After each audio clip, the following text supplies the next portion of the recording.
ঈদে পরিবার বা বন্ধুদের নিয়ে ফাঁকা শহরে ঘুরতে বের হন ভ্রমণ পিপাসুরা। কেউ ব্যক্তিগত গাড়িতে, কেউ বা ভাড়ায় চালিত। ঈদ বা যে কোনো উৎসবে এটি এখন নিয়মিত অনুষঙ্গ।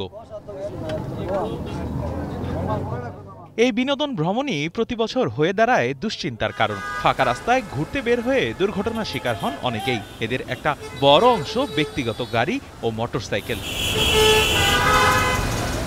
এবছরের ঈদ উল ফিতরের ছুটিতে সারা দেশে ২০০-র বেশি দুর্ঘটনা ঘটেছে। এতে মারা গেছেন অন্তত ১৬ জন।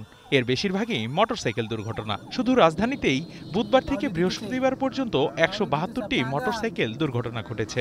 এসব ঘটনায় শুধু ঢাকা মেডিকেল কলেজ হাসপাতালেই ভর্তি রয়েছেন ৮২ জন, আর মারা গেছেন ৩ জন। অপেশাদার চালকদের নিয়ন্ত্রণে আনা যাচ্ছে না, ফলে দুর্ঘটনাও কমছে না, বলছেন যোগাযোগ বিশেষজ্ঞরা।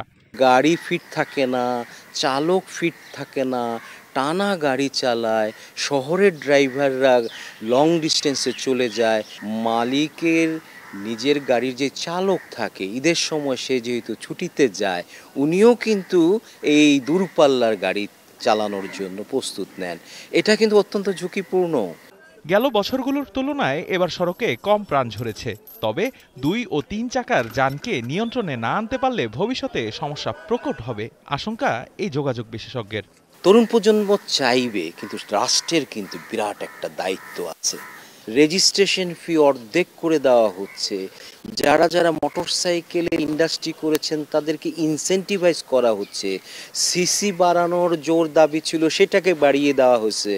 এটা একটা পর্যায়ে যেটা হবে, ৪ চাকার গাড়িতে দেশে যাচ্ছেন তারাও একসময় মোটরসাইকেলে যাবেন।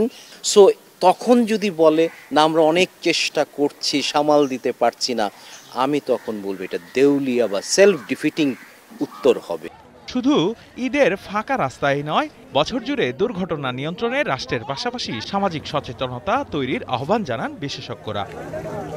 দেবরাজ দেব, এখন, ঢাকা।